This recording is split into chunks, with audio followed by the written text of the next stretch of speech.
Selamat berjumpa lagi. Saya Romo Gregory Harapan SPD akan membawakan renungan Minggu Biasa ke-28. Mintalah anugerah kebijaksanaan dan pengertian.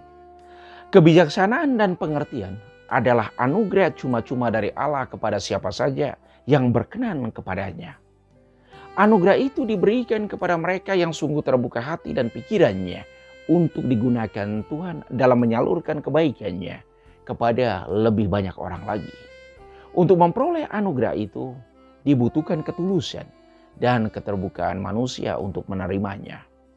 Ia diberikan kepada mereka yang pantas dan layak di mata Allah. Kepantasan dan kelayakan itu ditentukan oleh kualitas hati dan pikiran yang selalu terbuka kepada kebaikan umum dan kesejahteraan bersama. Permintaan Salomo. Salomo dalam doanya memohon kepada Tuhan kebijaksanaan dan pengertian. Bisa dibaca dalam kitab Kebijaksanaan bab 7 ayat 7 sampai 11. Kedua hal ini sifatnya kekal. Salomo sungguh memahami pentingnya kebijaksanaan dan pengertian dalam hidup. Hal yang sama juga diharapkan untuk kita miliki.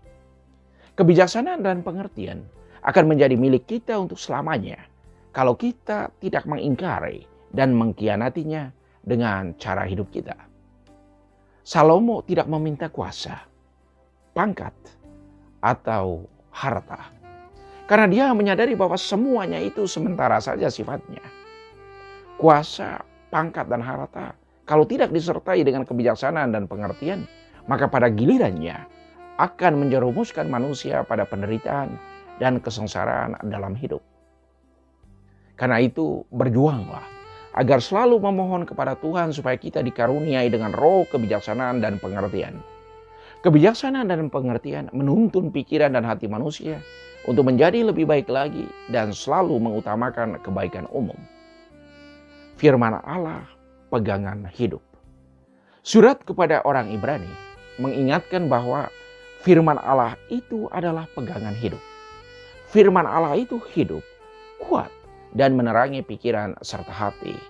Bisa dibaca dalam surat kepada orang Ibrani bab 4 ayat 12 sampai 13. Hidup kita adalah hadiah dan tanggung jawab. Hidup sebagai hadiah karena diberikan cuma-cuma oleh Allah. Tidak ada satupun di antara kita yang melamar untuk lahir ke dunia ini. Kita lahir karena cinta orang tua kita, karena cinta bapa dan mama. Mereka berpartisipasi dalam karya penciptaan Allah untuk melanjutkan generasi manusia. Hidup sebagai tanggung jawab karena Tuhan menitipkan hidup kepada kita untuk dijalankan dengan penuh rasa syukur dan juga tanggung jawab. Ia memberi tugas untuk kita agar selalu berjuang untuk melakukan yang baik dan menghindari yang jahat dalam hidup. Kita mengasah kebijaksanaan dan pengertian yang kita miliki. Kita berjuang untuk menjadi penyalur kasih Allah. Apa yang harus saya buat? Ada sebuah pertanyaan mendasar dari seorang anak muda kepada Yesus. Apa yang saya harus buat supaya memperoleh hidup yang kekal? Bisa dibaca dalam Injil Markus bab 10 ayat 17 sampai 30. Jawaban Yesus untuk keluhan anak muda ini sangat praktis, yaitu memperhatikan dan mengikuti semua tata kebiasaan, aturan dan hukum yang berlaku dalam kehidupan setiap hari. Pertama, ke-10 perintah Allah. Selain berbicara tentang membina hubungan yang baik dengan Allah, di dalamnya ada aturan untuk jangan membunuh, jangan berzina, jangan mencuri, jangan bersaksi dusta, jangan mengurangi hak orang lain, serta hormati ayah dan ibu.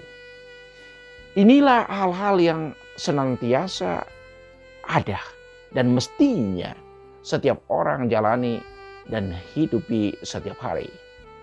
Hal yang standar yang diminta dalam kehidupan bersama.